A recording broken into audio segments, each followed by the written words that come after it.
हो साहेब, नियम 292 अन्वये अंतिम आठवडा प्रस्तावाला सुरुवात करत आहे. हो.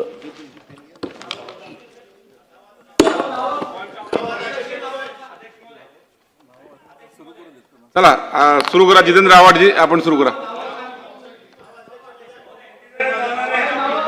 नाही नाही असं नाही घ्या.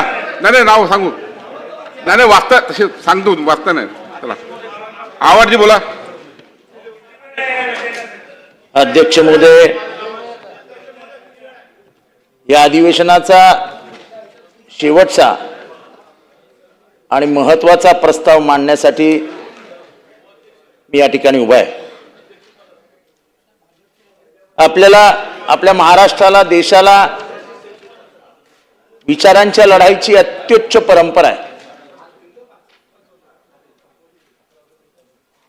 लढाईमध्ये इथल्या व्यवस्थेविरुद्ध कायम उभे राहणारे यांनी व्यवस्थेशी लढाई केली आणि या देशाला आणि महाराष्ट्राला एका सुमार्गावरती आणून उभं केलं. जेव्हा जेव्हा धर्मसत्ता विरुद्ध राज्यसत्ता लढाई झाली तेव्हा पुरोगामित्वाचा झेंडा खांद्यावर घेत इथल्या धर्मसत्तेविरुद्ध आवाज उठवण्याचं काम इथल्या पुरोगामी नेत्यांनी केलं.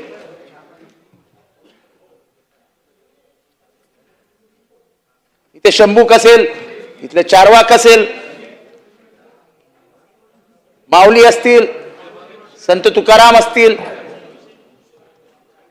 फुले असतील, शाहू असतील, आंबेडकर असतील, महात्मा गांधी असतील, दाभोळकर असतील, पानसरे असतील, कलबुर्गी असतील, नाहीतर गौरी लंकेश असतील.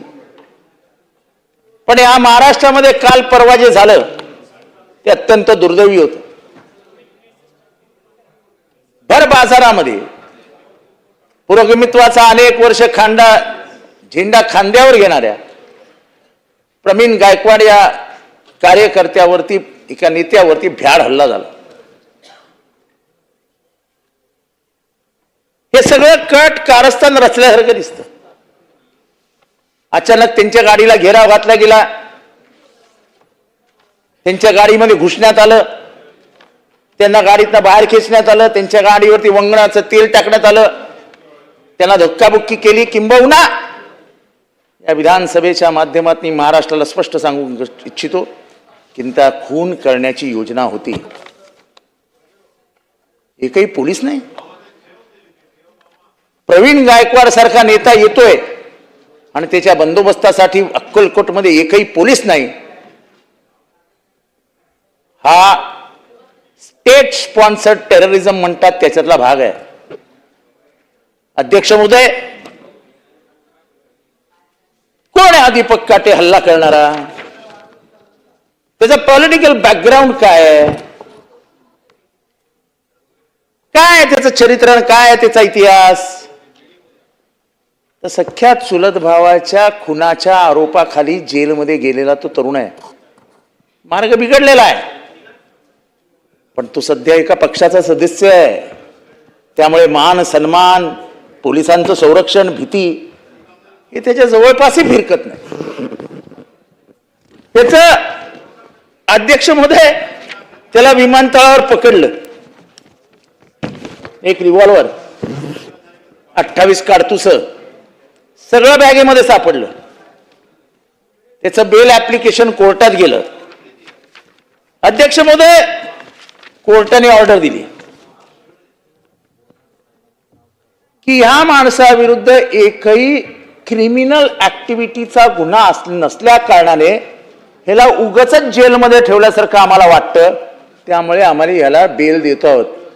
अध्यक्ष महोदय, याच्यातनं स्पष्ट दिसतं की जो कोणी इन्क्वायरी ऑफिसर होता, जो या रिव्हॉल्वरची चौकशी करत होता, त्यांनी कोर्टासमोर मांडलंच नाही की दीपक काटे हा गुन्हेगार आहे, हा खुनी आहे. खुनाच्या आरोपाखाली जेलमध्ये होता. अध्यक्ष महोदय, अध्यक्ष महोदय, कसलं लावलंय urban Naxal, urban Naxal, urban Naxal? हे अर्बन नाझी आहेत, हे अर्बन नाझी आहेत अक्षर. अध्यक्ष महोदय, अध्यक्ष महोदय, नाझिझमचा बेसिक फॉर्म्युला की समाजामध्ये दहशत पसरवा, दहशत पसरवणाऱ्यांच्या मागे राजकीय शक्ती उभी करा, जेणेकरून समाजामध्ये भीतीचं वातावरण तयार होईल. त्याची रीतसर सुरुवात महाराष्ट्रामध्ये झाली आहे. अध्यक्ष महोदय, या अर्बन नाझी ला जर आपण लगाम घालू शकलो नाही, आपण त्या जनसुधार विधेयकामध्ये आणलं. काय आणलं आपण? तर डावे उजवे, डावे कडवे विचारसरणी. मी ते विधेयकावरती समितीमध्ये बोलत असताना पण सांगितलं होतं की या जगामध्ये जगमान्य अशी विचारसरणी आहे, ती म्हणजे लेफ्ट. आणि ती लेफ्ट विचारसरणी ही फक्त काय भारतात मर्यादित नाही, तर जगभरात अनेक व्यवस्थांमध्ये लेफ्टची विचारसरणी आहे, अस्तित्वात आहे. अख्खं रशिया लेफ्ट विचारसरणीच होते एकेकाळी. अध्यक्ष महोदय, लेफ्ट विचारसरणीचा आपण विचार करत असताना गांधींना मारणाऱ्या उजव्या विचारसरणीचं काय करायचं? धर्म आधारित सत्तेच्या खाली लपणाऱ्या आणि पेहलगाम मध्ये आरोप हल्ला करणारे हे सुद्धा उजवे कडवेच होते. आम्ही संविधानाला मानत नाही असं स्वातंत्र्यानंतर म्हणणारे उजवे कडवेच होते. मग त्यामुळे तुम्ही डावे कडवे असं म्हणत त्याचे काय विधेयक आणलंय, त्याच्यामध्ये दीपक काटे सारख्या उजव्या कड्यांना तुम्ही आधार देतात. कोणाला आपल्या पक्षात गेलं घ्यावं, ते त्या पक्षाचा अधिकार आहे. माझी संस्कार आणि नीती ह्याचं भाष्य करणाऱ्या त्या पक्षाला सांगायचं आहे की वेळ अशी नाही हो की तुम्ही दाऊदसाठीही आपल्या पक्षाचे दरवाजे उघडे कराल. करू नका. या देशाने खूप दिलंय तुम्हाला, पण गुंडगिरीला आश्रय देऊन तुम्ही समाज व्यवस्था बिघडवतात. तेवढं जर केलं नाही तर फार बरं होईल. अध्यक्ष महोदय, मी एका ठाण्यातल्या प्रकरणाकडे हात घालतोय. अध्यक्ष महोदय,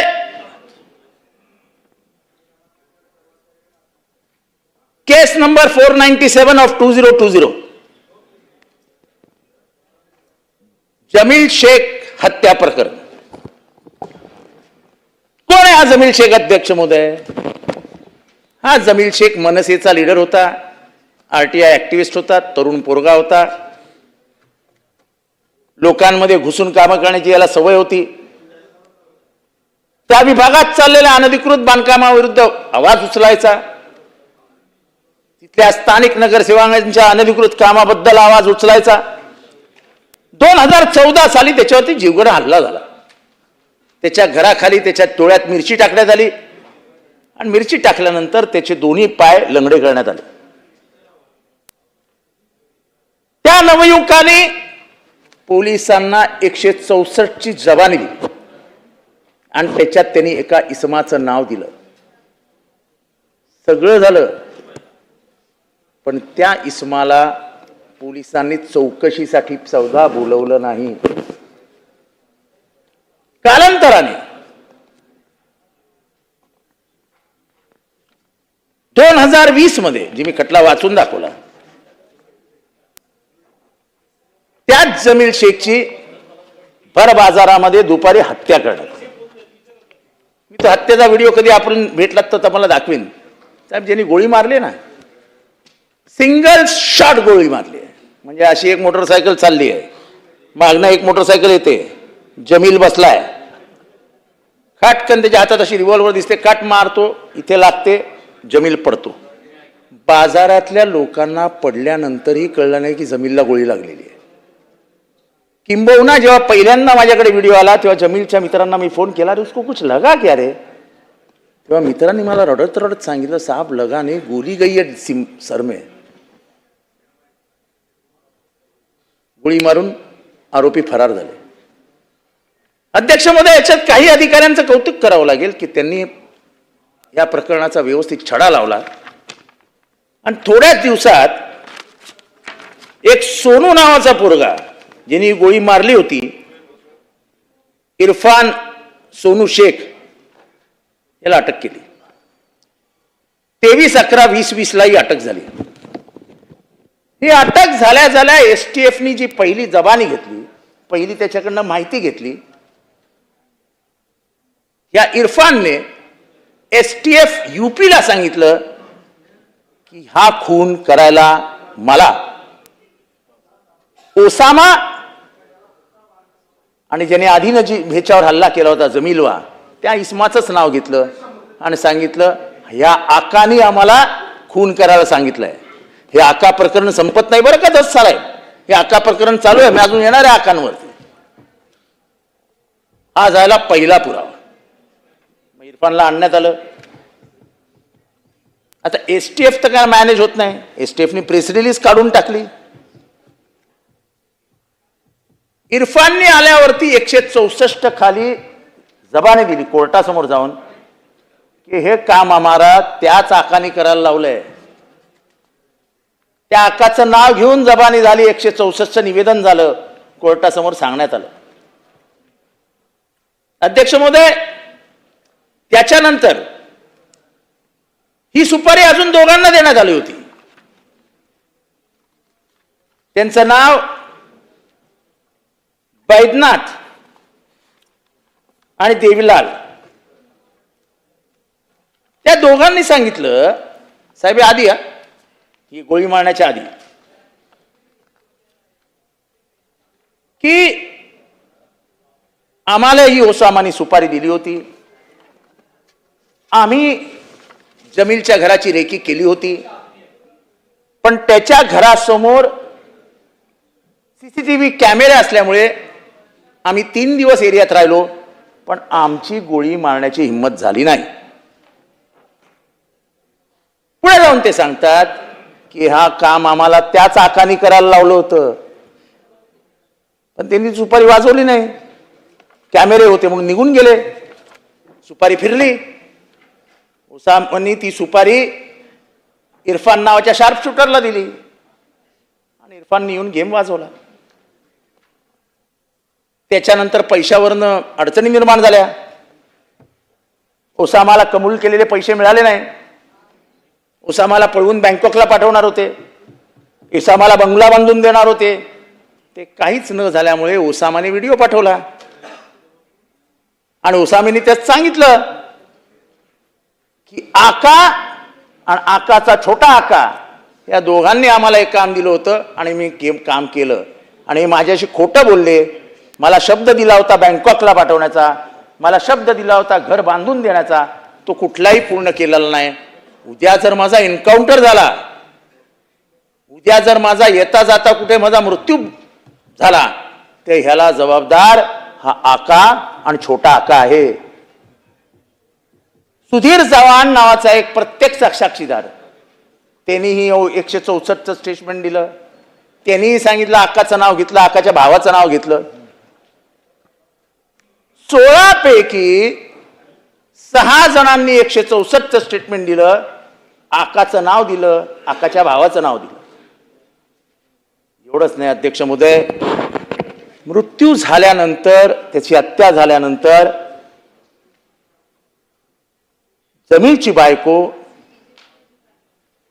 स्थानिक आमदारांना घेऊन, स्थानिक आमदारांना, आपल्या लक्षात आलं स्थानिक आमदार कोण असतील, संजय केळकर साहेब यांच्या मदतीने देवेंद्र फडणवीस साहेबांपर्यंत पोहोचले. तेव्हा देवेंद्र फडणवीस साहेब हे विरोधी पक्षात होते.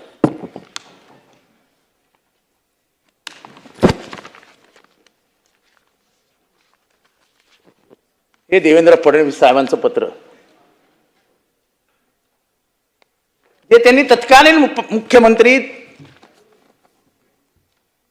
उद्धव ठाकरेंच्या नावाने लिहिलेलं की याची तुम्ही स्वतः लक्ष घाला, चौकशी पूर्ण करा. आणि त्यांनी शब्द दिला होता की मी ज्या दिवशी सत्तेत येईन त्या दिवशी हा गुन्हेगार बेड्या घालून मी आतमध्ये टाकून देईन. अध्यक्ष महोदय, दुःख इथे सुरू होतं. जेव्हा हत्या झाली तेव्हा जमीलची पोरगी 5 वर्षाची होती आणि त्याची मोठी पोरगी 7 वर्षाची होती. आता पोरगी 10वी झाली, 90% मिळाले, फी भरायला घरात पैसे नाहीत.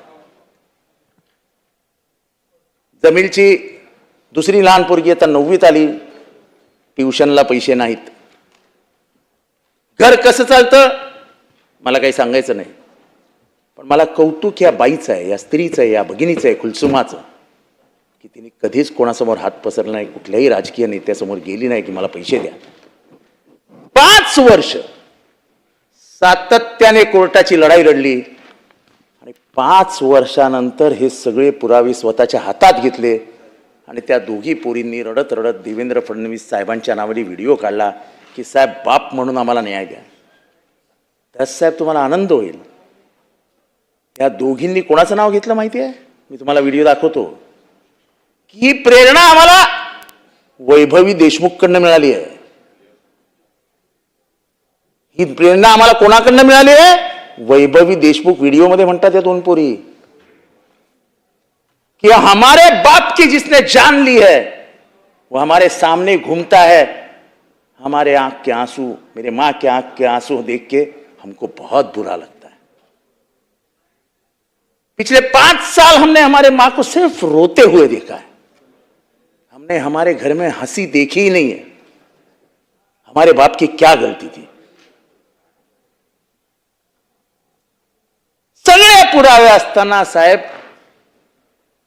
पोलीस FIR मध्ये नाव असताना आकाला बोलवतच नाहीत. आकाची चौकशीच करत नाहीत. चौकशी अधिकारी आका बरोबर उत्तर प्रदेशला जातो. चौकशी अधिकारी आका बरोबर जेवायला बसतो. जणू काय आका आणि चौकशी अधिकारी लंगोटी यार आहेत. तेच वाल्मिक कराड. तसंच प्रकरण आहे. सगळी यंत्रणाच ताब्यात आहे. अध्यक्ष म्हणून न्याय कोणाकडे मागायचा? बाकी राजकीय विचार फरक असतील देवेंद्र फडणवीसांच्या नामचे, पण निर्णय घेण्याच्या बाबतीत, न्याय देण्याच्या बाबतीत त्यांचा हात कोणी धरू शकत नाही, असं माझं ठाम मत आहे.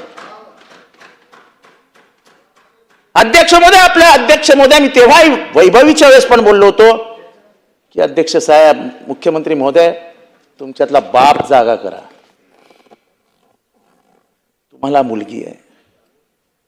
त्या जमीलच्या 2 पोरी जर तुमच्याकडे आशेने अश्रू ढाळत न्याय मागतायत, न्यायाची भीक मागतायत, तर तुम्ही बापाच्या जागेवर आहात. तुम्ही मायबाप सरकार आहात. कोण पोलीस? अध्यक्ष महोदय, माज किती आहे बघायचं आहे.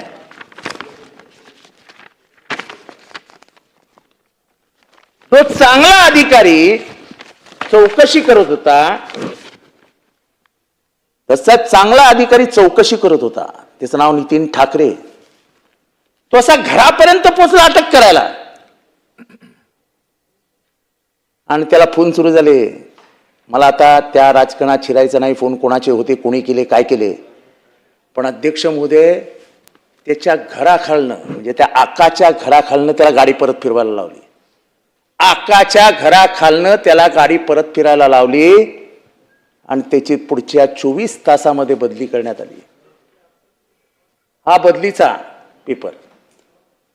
पण मगरुरी कुठे दिसते? बदली झाली जगाला माहित नाही, नितीन ठाकरेला माहित नाही, पण आकाच्या स्टेटसवरती हा बदलीचा पेपर आला. हा बघा स्टेटस. काय निरोप द्यायचा याच्यातनं स्टेटसवरनं आकाला? अरे हमारे नात को मत लगो, भेज देंगे. आजही पोलीस त्याच्या नादाला लागत नाही. म्हणजे त्यांनी तंगड्या तोडल्या 2014 साली, मर्डर केला 2020 साली. सगळे पुरावे हातात आहेत. कुठल्या महाराष्ट्रात राहतोय आपण दस साहेब? न्याय मिळणार की नाही? का सभागृहात फक्त मी आरडाओरड करायची? हे सगळे पुरावे, सगळे 164, हे सगळं मी आपल्याकडे पाठवतोय अध्यक्ष महोदय. आपण द्या, कोणाला द्यायचंय ते आहे. पण माझी आपल्याला विनंती आहे, मला ही एकच मुलगी आहे. मला माझ्या अंदाने तुम्हाला पण एक मुलगी आहे. ते अनेक जणांना मुली असतील, आज त्या मुली भीक मागतात. भीक, न्यायाची भीक मागतायत अध्यक्ष महोदय. त्याच्या बायकोच्या घरी मी गेलो होतो. पोरगी 90% पास घेऊन पास झाल्यावर, म्हणजे त्याच्या घरी खिशातनं पैसे काढले. म्हटलं रकोम म्हणाले तुम्हारी भीख नहीं चाहिए हमको, अगर तुम्हारे में दम है, तुमने तो कभी तुम्हारा मुंह नहीं खोला है साहब, मुंह खोलो, हमको देखना है तुम अगर संतोष देशमुख के बारे में बात कर सकते हैं तो क्या जमील तुम्हारा आदमी नहीं था? मी शर्मेने माझी मान खाली घातली. जेव्हा त्या पोरींकडे मी बघितलं तेव्हा माझ्यातला बाप जागा झाला की साला आपण काय करतो यार. आणि म्हणून मी आज हे बोलतोय, अध्यक्ष महोदय, न्यायाची अपेक्षा आहे, असं करू नका. केवळ राजकीय वरदस्त आहे म्हणून जर या महाराष्ट्रात खून पडणार असतील तर हा महाराष्ट्राचे संस्कार आणि संस्कृती मला कधीही माफ करणार नाही.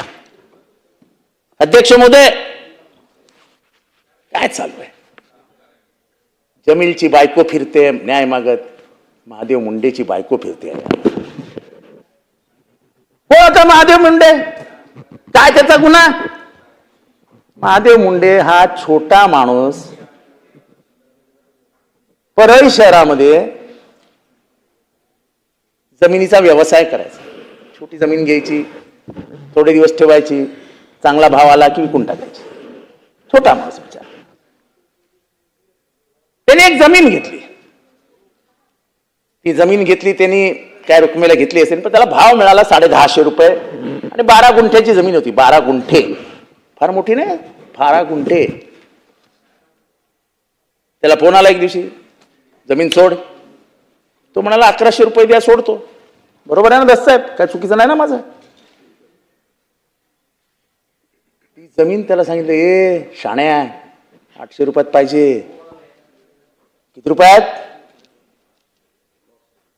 तो म्हणाला, हो मला साहेब 800 रुपयात कसं देणार, मला लॉस आहे, मी खड्ड्यात जाईन, माझे पैसे लागलेत.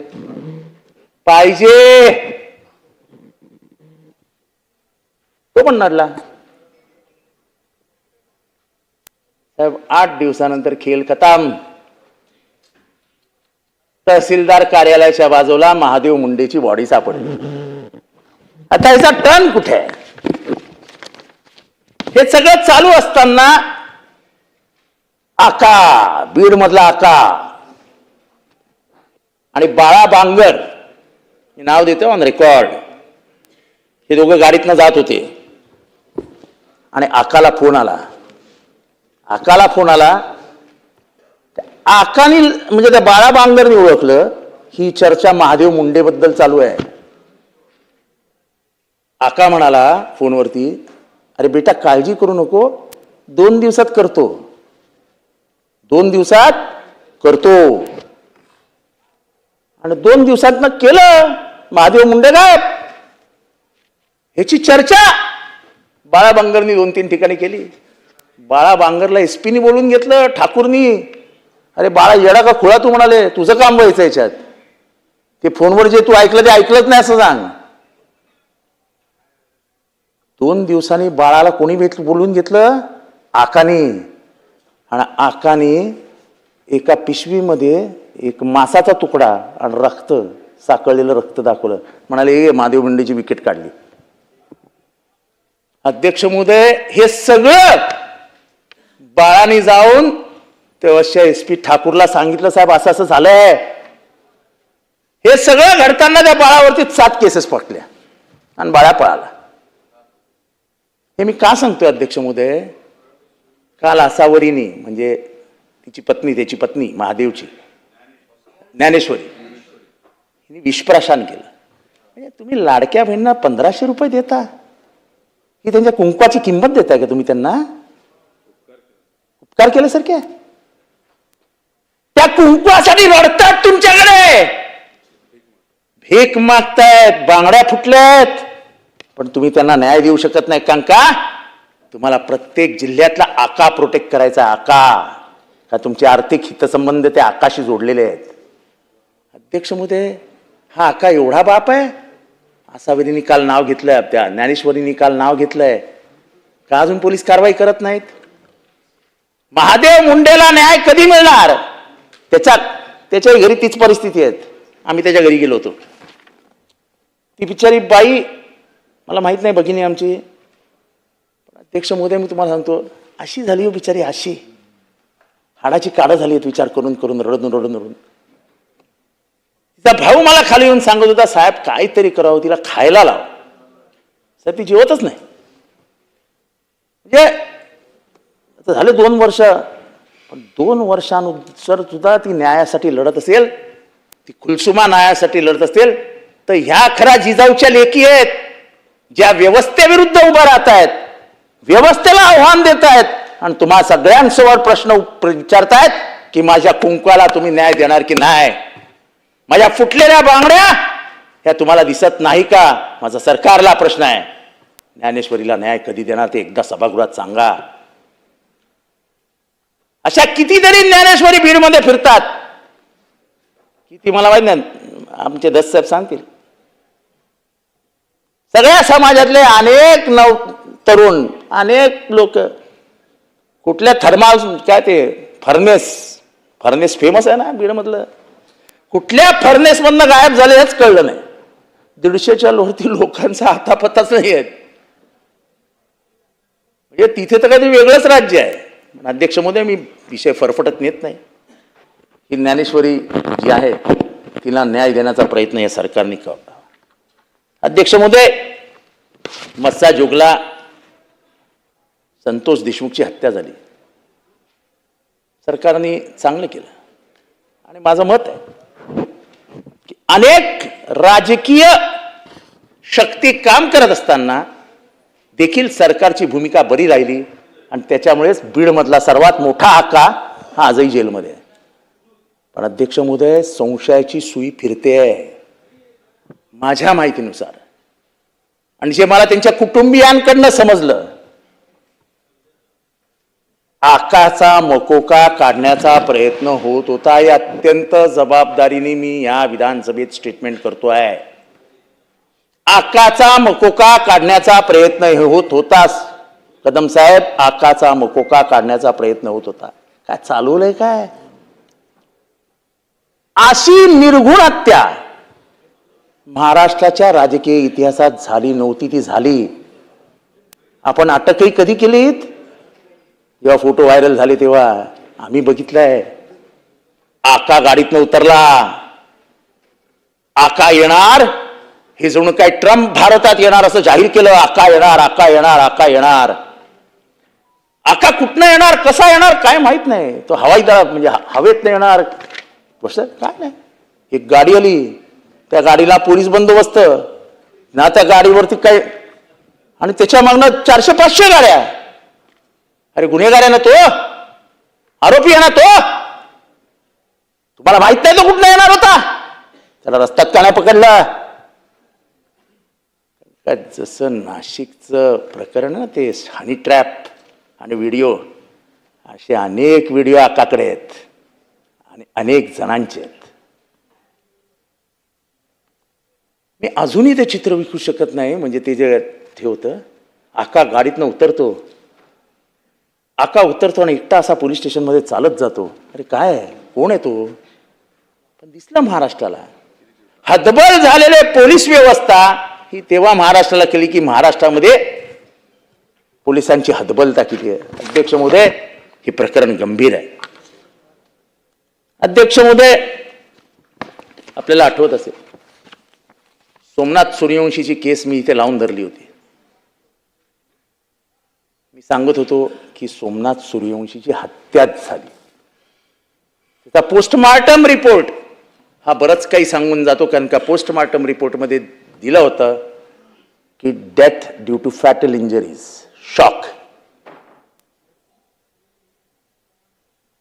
इथे सरकारतर्फे सांगण्यात आलं की त्याला श्वासोश्वासाचा त्रास होता. श्वासोश्वासाचा त्रास असताना तो जिवंत कसा राहिला? तो मेला कुठे? तो किती वाजता मेला? काही सरकार सांगायला तयार नाही.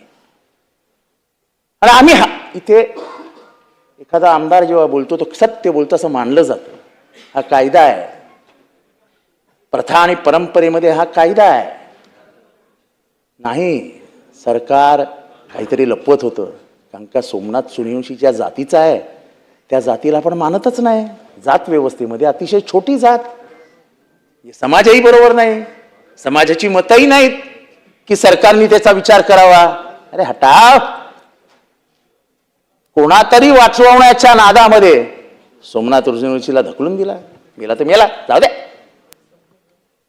पण त्या आईचे शाप लागले, त्या आईचे शाप लागले. एकुलता एक मुलगा, म्हणजे एकुलता नाही, 2 भाऊ, पण भांडी घासणाऱ्या बाईने आपल्या पोराला LLB पर्यंत नेला होता. आणि मी सांगतो अध्यक्ष महोदय, मी कोविडमध्ये सिरियस होतो. माझा आणि सोमनाथ सूर्यवंशीचा काही संबंध नाही आहे, आम्ही कधी एकमेकांना भेटलोही नाही आहे. पण मी जेव्हा कोविडमध्ये सिरियस होते तेव्हा त्याची फेसबुकची पोस्ट होती, जेव्हा माझ्या मृत्यूबद्दलच्या अफवा चालत होत्या तेव्हा त्यांनी फेसबुक टाकली होती की मृत्यूला धक्का देऊन हा लढवय्या जितेंद्र आव्हाड परत येईल, कारण का तो समाजासाठी लढण्यासाठीच पैदा झाला. ही सोमनाथची 2022ची पोस्ट होती, म्हणून मी त्यासाठी लढत होतो. आणि आज मला आनंद आहे की तुम्ही सगळे प्रयत्न केलेत. सोमनाथचा मृत्यू खोटेपणा करण्याचा तुम्ही सगळे प्रयत्न केले, पण अखेरीस संभाजीनगरच्या हायकोर्टाने सांगितलं की हा खूनच आहे आणि पोलिसांवर गुन्हे दाखल करा. प्रश्न हा आहे की तुम्ही महाराष्ट्राची दिशाभूल केलीत, महाराष्ट्राच्या न्यायाला फाशी दिलीत. सरकारकडनं जी अपेक्षा असते लहान लहान समाजाची आईची, त्या अपेक्षा भंग करून टाकला. काय ते त्या आईचं दूध, काय त्या आईचं हृदय तुटत असेल हो सकाळी उठल्यानंतर. तुम्ही अख्ख्या महाराष्ट्राला फसवलं, तो अख्ख्या महाराष्ट्राला. त्याचं प्रोजेक्शन करून टाकलं की गुंड होता. पोलिसांनी काहीच केलं नाही. मी ती आईला विचारलं होतं, आई त्याला काय श्वासोश्वासाचा त्रास होता? मला कसला हो धडधाकट होता, काहीच त्रास नाही आमच्या पोराला. बरोबर नाही अध्यक्ष महोदय, त्या पोलिसांना अटक नाही झाली काय झालं ही माहिती महाराष्ट्राला कळलीच पाहिजे. अध्यक्ष महोदय, महिला सुरक्षितता हा एक मोठा विषय आजकाल चर्चेत आहे. अध्यक्ष महोदय, इथे खूप चर्चा झाली. शहापूरमध्ये शाळेमध्ये पोरींना मासिक पाळीचा डाग दिसल्यानंतर त्यांना केबिनमध्ये बोलवून त्यांचे जे काय केलं ते शब्दात सांगताही येत नाही. काय चालू आहे? काय महिला अत्याचार कुठल्या लेवलला चालले आहेत? बलात्कार वाढले आहेत, विनयभंग वाढले आहेत. महिला महाराष्ट्रात असुरक्षित आहे हे आपल्या लक्षात येत नाही. अध्यक्ष महोदय, इथे चाइल्ड ट्रॅफिकिंग आणि प्रॉस्टिट्यूशनच्या केसेस एवढ्या वाढायला लागल्या आहेत आणि त्याच्यात खरी वाढ कुठे दिसते तर बाल लैंगिक शोषणामध्ये. या बाल लैंगिक शोषणामध्ये आपण मुंबईमध्ये पोर्नो तयार होताना बघतोय. ते ब्लू फिल्म काय असतं ना, ते तयार होताना बघतोय. या मुंबईचे 12 वाजवत आहेत.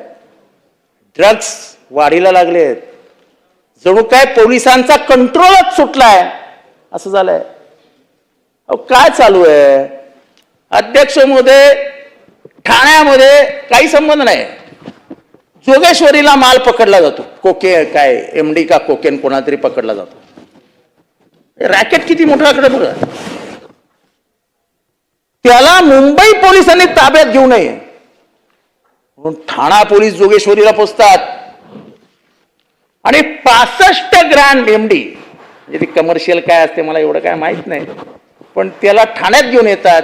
25 कोटीची तोड होते. कसं काय होणार ड्रग कंट्रोल? तुम्हाला काय वाटतं? Drugs without the help of police चालू शकता? प्रत्येक नाक्यावर पान टपरीवरती चार्ली, व्हाईट, म्हणजे जे काय नावं आहेत मार्केटमधली प्रचलित नावं, ती अशी पावली पान टपरीवर मिळतात हो. काही पानवाल्यांच्या बाजूला उभं राहिलं की तो पानात टाकून देऊन टाकतो, लगा विदार सो जाओ. काय चालू आहे काय?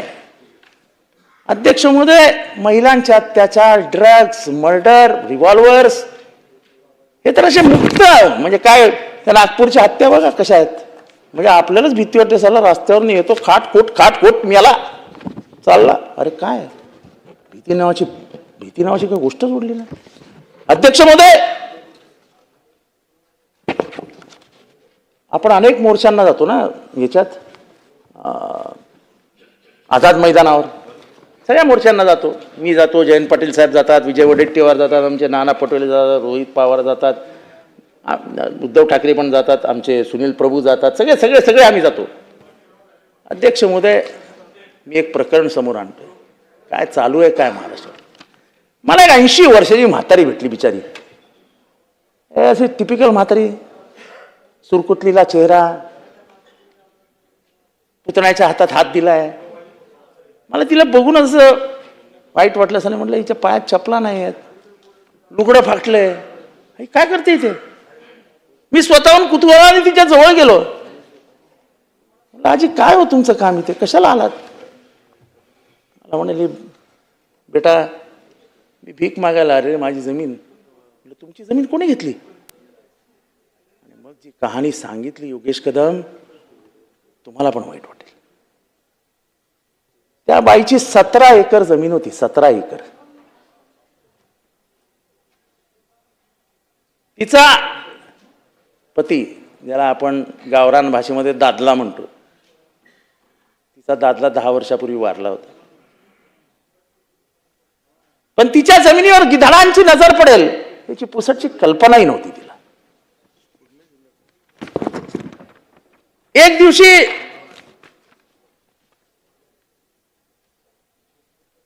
म्हणजे 4/4/25 तिला फसवून तुला पैसे देतो काहीतरी पेन्शनचे वगैरे असं सांगितलं आणि घेऊन गेले. कोणतरी किरण पडळकर वगैरे असे काहीतरी आहे ते. आणि घेतले की 17 एकरवरती आजीचे अंगठे. 17 एकरचा दस्त तयार झाला. आजीला कळलंच नाही काय झालं. 1 महिन्यानंतर नातेवाईकांना कळलं की आपली जमीन गेली. नातेवाईकांनी धावपळ सुरू. अध्यक्ष महोदय, जेव्हा गावभर बोंबाबोंब सुरू झाली तेव्हा कैलास वाघमारे या माणसाने आजीच्या पेटीएम मध्ये 5 लाख रुपये टाकले. काय टाकण्याची गरज आहे, तुम्ही चुकलेला नाहीत ना, कशाला टाकायचे. असे चोरी करणारे पुरावे तयार करून ठेवून देतात. अध्यक्ष महोदय, हा कोण आहे कैलास वाघमारे माहिती घ्या.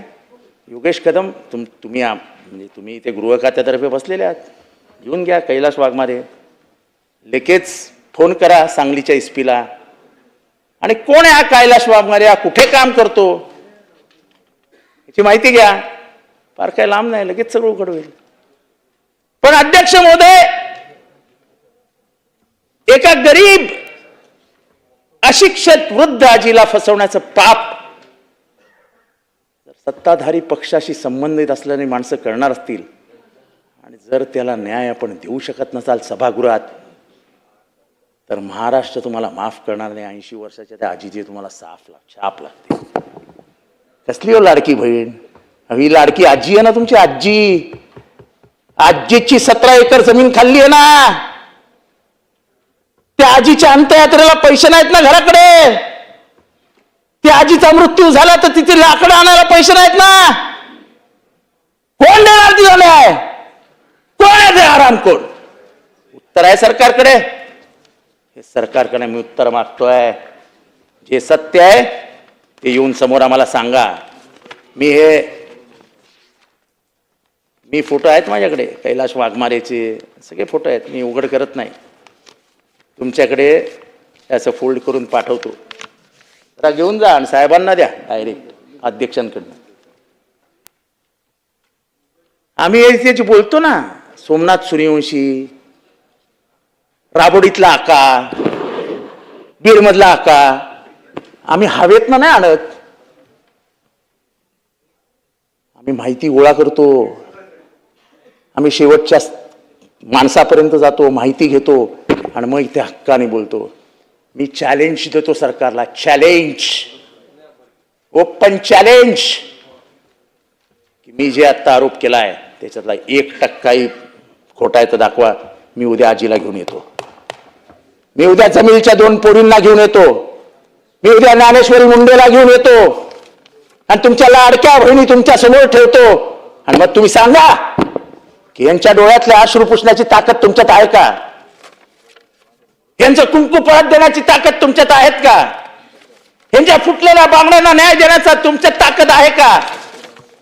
नसेल ताकद तर नाही सांगा की काही सत्तेच्या दलालांपुढे आम्ही हतबल झालो आहोत. ही हतबलता या सरकारची दिसते. आम्हाला कळतंय पॉलिटिकल कंपल्शन्स आहेत, पण पॉलिटिकल कंपल्शन्स मध्ये जमीन बळकावणं, मर्डर करणं हे मान्य आहे तुम्हाला? अध्यक्ष महोदय, हे ठाण्यामधल्या साधना हिंदी विद्यालयामध्ये म्हणजे महिला अत्याचार, रंजू सिंग नावाची सहाय्यक शिक्षिका ही सन 2023 ते एप्रिल 2025 पर्यंत कार्यरत होती. शाळेचे संस्थापक श्री रमेशचंद्र मिश्रा यांनी शाळेत कायमस्वरूपी करण्याचे आश्वासन दिले होते. त्या बदल्यात त्यांच्याकडनं लाखो रुपये उकळले होते. सुमारे 12 वर्ष त्यांना पगार दिला नाही, मानधन दिला नाही. ती बिचारी मिळतं त्या तटपुंच्या पगारावरती नोकरी करत राहिली. आणि अखेरीस या सगळ्या परिस्थितीमुळे एक दिवशी तिचं मानसिक संतुलन, तिला मेंटल हॉस्पिटलमध्ये ऍडमिट करावी लागली. ऍडमिट. शाळा अनधिकृत MIDCच्या प्लॉटवर उभी आहे. सगळं पोलिसांना माहिती आहे. काही होत नाही. गंगा संस्थापक रमेशचंद्र मिश्रा लय ताकदीचा आका आहे. या आकाने लय हैराण केलं लोकांना. अध्यक्ष महोदय, आज सकाळपासून पूर्ण महाराष्ट्रामध्ये एकच चर्चा आहे, साला ये हनी ट्रॅप क्या है, साला ये हनी ट्रॅप क्या है, ये किसका है. प्रत्येक जण दुसऱ्याकडे बघतोय. अरे तेरा तो नाही आहे ना किंवा अमीन भाई. अध्यक्ष महोदय, काय चालू आहे काय महाराष्ट्रात? अमीन भाई, सोचो अमीन भाई, ये हसी मजाक में मत लो. कोणावर विश्वास ठेवायचा प्रश्न उभा राहील. ज्याचं नाव येतंय ना तो गेले 20 वर्ष नाशकाच्या राजकीय पटलावरचा खेळाडू आहे. असा एकही नेता नाही जो त्याच्या हॉटेलमध्ये जेवायला गेलेला नाही. असा एकही नेता नाही, असा एकही IAS IPS ऑफिसर नाही जो त्याच्या हॉटेलवरती गेला नाही. सगळ्यांचा दोस्त. आधी एक नाशकात हॉटेल होतं, आता एक रिसॉर्ट उघडलाय. त्या रिसॉर्ट मध्ये एक रूम आहे. त्या रूम मध्ये 8 कोटीचे कॅमेरे लावलेत शाण्यानी. त्याच्यात चायनामधनं कॅमेरे आणलेत. आता मला तेच मी पुढे येतोय. प्रश्न इथे हनी ट्रॅपचा नाही आहे. प्रश्न हॉटेलमध्ये जाणाऱ्यांच्या सुरक्षिततेचा आहे. अध्यक्ष महोदय, हा गुजरात पॅटर्न आहे. आपल्याला लक्षात येईल आता मी जे बोलतोय ते. गुजरातमध्ये अनेक पुरुषांच्या अशा क्लिप्स लीक झाल्या आणि त्याच्यातनं 2-4 आत्महत्या झाल्या. अध्यक्ष महोदय, विषय दुसरीकडे नाही न्यायचा आहे. प्रश्न हनी ट्रॅपचा नाही आहे. प्रश्न जे काय असेल ते प्रत्येकाचे वैयक्तिक आयुष्य आहे, त्याच्यात मला जायचं नाही आहे.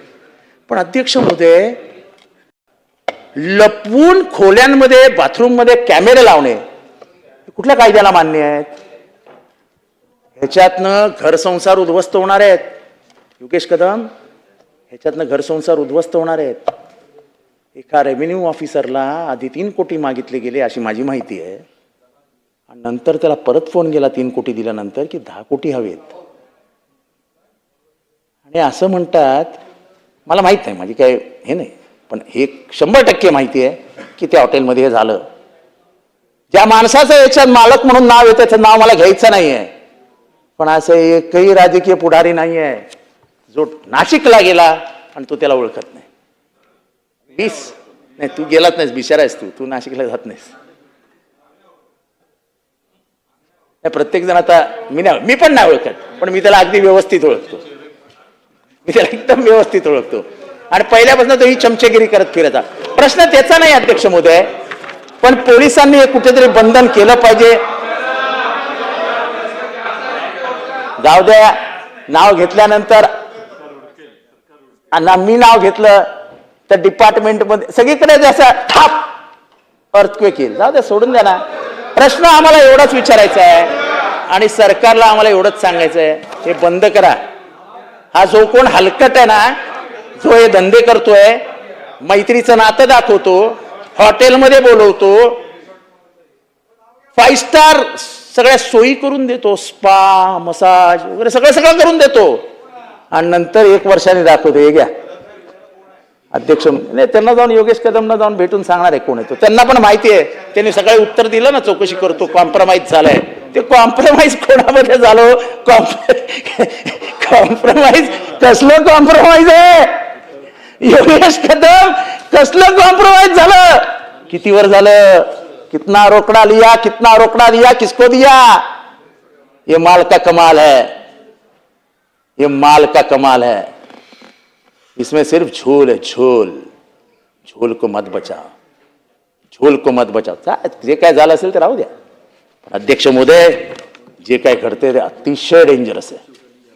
माझी सूचना आहे आणि ही मनापासून करतोय मी, की पोलिसांना हे चेक करायला सांगा की कॅमेरेज कुठे कुठे लागलेले आहेत.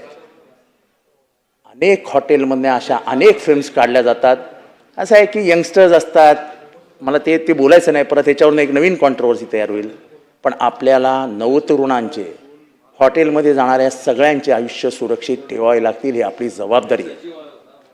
अनेक फॉरेनर्स येतात, अनेक जण नाशिकला जातात. पुण्यनगरी नाशिक, गोदावरीच्या नावाने ओळखणारी जाणारी नाशिक, पंचवटीच्या नावाने ओळखली जाणारी नाशिक, काळारामाच्या मंदिराच्या नावाने ओळखली जाणारी नाशिक, राम मंदिराच्या नावाने ओळखली जाणारी नाशिक, रामाच्या स्पर्शाने पुनीत झालेली, पावन झालेलं नाशिक आज बदनाम कशामुळे होत आहे? तर बेफिल्म काढले गेलेत म्हणून, हनी ट्रॅपमुळे नाही हो. नाशिक फार मोठी पुण्यनगरी आहे. तुमचा माझा कुंभमेळा तिथेच भरतो 12 वर्षानंतर. तेव्हा योगेश कदम साहेब, तुम्ही प्रतिनिधित्व करता, तुम्ही आज हाऊसमध्ये बसले आहात होम म्हणून. बघा, हे लक्षात घ्या, हे लक्षात घ्यायला. हा, कुंभाच्या आधी हा मेळा स्वच्छ करून घ्या. कुंभमेळ्याची स्वच्छतेनंतर करा, हा कुंभ स्वच्छ करून घ्या. अध्यक्ष महोदय,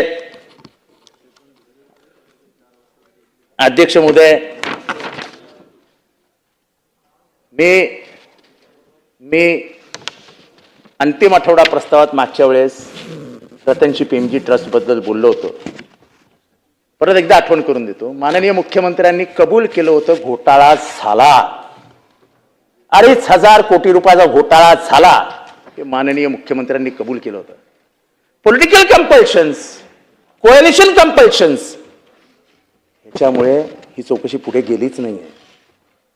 पोलिसांवर असा कोणाचा दबाव आहे? पोलीस आम्हाला सांगतात, मला आय एम ऑन रेकॉर्ड. अरे जितेंद्रजी, समजून घ्या ना, फोन येत आहेत. अरे कोणाचे फोन येत आहेत? 2,500 कोटी रुपयाचा जमीन घोटाळा होता आणि कोण दाबण्याचा प्रयत्न करतोय? आम्ही सोडणार आहोत? आम्ही वाटेकरी नाही आहे. वाटेकरी कोण आहे? रेव्हेन्यू मधले ऑफिसर वाटेकरी आहेत, TILR वाटेकरी आहेत, TMC चे अधिकारी वाटेकरी आहेत. अध्यक्ष महोदय, ज्या NBFCच्या बँकेमध्ये 1.5 लाख रुपये नाही, 1.5 लाख, ती NBFC 1,200 कोटी रुपयाची गॅरंटी देते. अरे it is a fit case of money laundering. 1,000 कोटी रुपयाची जमीन 100 कोटी रुपयामध्ये विकली जाण्याची संभावना दिसते. हायकोर्ट म्हणते कॅन्सल. पैसे आलेत गेलेत, फक्त ते कॅश मध्ये गेलेत, चौकशी करा. It is a first case of money laundering. हाच रतनशी प्रेमजी ट्रस्टच्या मालकावरती आजही 5 FIR आहेत, 5 FIR. अशाच ट्रस्टच्या जमिनी तो अशाच विकत असतो. वशीला लय दान गए हो योगेश कदम साहेब. 5 FIR असून देखील आजपर्यंत एकदाही पोलीस स्टेशननी बोलून बसवला नाही. सिर्फ अंदर की बात है, पोलीस हमारे साथ है, असं तो म्हणत असतो कायम टाळ्यामध्ये. अध्यक्ष महोदय, हे सगळं बघितल्यानंतर प्रवीण गायकवाड हे सगळे आले, मला गोविंद पानसरे आठवतात. अध्यक्ष महोदय, आजही आरोपी पकडले गेलेले नाहीत, आजही आरोपी फरार आहेत. झाली 10 वर्ष झाली, 2015ला मारलं त्यांना. अत्यंत बुद्धिमान, निष्ठावान, विचारांशी पक्के असलेले आमचे गोविंद पानसरे साहेब गेले. पण अध्यक्ष महोदय, कधी पकडणार या आरोपींना? कधी शिक्षा देणार त्यांना? त्या संतोष देशमुखच्या खुनामधला आरोपी कृष्ण आंधळे कुठे हो? योगेश कदम साहेब कुठे आहे? तो गायब आहे की गेला? तुम्हाला काहीच माहित नसेल. कृष्णा आंधळे याचा खून करण्यात आलेला आहे. कृष्णा आंधळे हा त्या मारेकऱ्यांपैकी सर्वात वीक लिंक होता. वीक लिंक हा कृष्णा आंधळे सगळं ओकेल या भीतीपोटे कृष्णा आंधळेला कधीच ढगात पाठवलंय. तेव्हा अध्यक्ष महोदय, कायद्याचे राज्य ही लोकशाही व्यवस्थेची आधारशिला असते. समाजातील प्रत्येक महिलेला, स्त्रीला, भगिनीला, पुरुषाला सन्मान मिळावा, न्याय मिळावा, समानतेची वागणूक मिळावी, प्रत्येकाने कायद्याचं पालन करावं, एवढंच अभिप्रेत असतं. आणि त्याही पेक्षा जास्त सरकारकडनं अपेक्षा असतात न्यायाच्या, सरकारकडनं अपेक्षा असतात कायद्या पालनाच्या, सरकारकडनं अपेक्षा असतात गुन्हेगाराला शासन करण्याचा. जर सरकारच गुन्हेगारांना पाठीशी घालायला लागलं, जर ज्ञानेश्वरीला आजही भीक मागावी लागत असेल, जर कुलसुमाला आजही न्यायासाठी भीक मागावी लागत असेल, तर मग सरकार काय करतंय? अरे ते मायबाप आहे की स्वातंत्र्य बाप हा राज्य व्यवस्थेमध्ये घुसलाय? एवढंच मला विचारायचंय. आम्हाला न्याय हवाय. कोसळलेली राज्य व्यवस्था महाराष्ट्राने बघितलेली नाही आहे. तुम्ही या महाराष्ट्रामध्ये बंडाचा आवाज थंड करणार असेल तर महाराष्ट्र हा षंडांचा नाही, एवढा लक्षात ठेवा. शेवटी विद्रोह जन्माला कुठे आला तर तुकारामाने महाराष्ट्रात घातला, हे लक्षात ठेवा. आमची लढाई ही तुकारामाच्या बाजूने, नथुरामाच्या विरोधात आहे, एवढं लक्षात ठेवा कायम. आम्ही लढत राहू. तुम्ही गोळ्या मारण्याचा प्रयत्न केला. काल मला गेटवरती शिव्या घालण्यात आल्या. देऊन टाका ना या राज्य शासनाच्या अध्यक्ष महोदय, तुम्ही परवानगी देऊन टाका शिवांना पार्लमेंटरी लँग्वेज म्हणून. काय चालू आहे काय? मी आता ट्विट केलंय अध्यक्ष महोदय. एक आई बहिणीवरनं मला शिव्या आल्या आहेत. आई बहिणीवरनं मारून टाकू असं पत्र मेसेज आलाय. मारून टाकू. मी उघडपणाने सांगतोय, 6 टर्मचा आमदार आहे मी. माझ्या मोबाईलवर मेसेज येतो, मारून टाकीन. मोबाईल नंबर येतो, मी फोटो पण टाकलाय. आता बघूया किती तासात पोलीस कारवाई करतात का. आम्हाला सांगणार आहेत काय? कंप्लेंट येऊन करा, कंप्लेंट येऊन करा, कंप्लेंट येऊन करा. आम्हाला बघायचं आहे विधानसभेत मी असताना मला मेसेज आलाय. जबाबदारी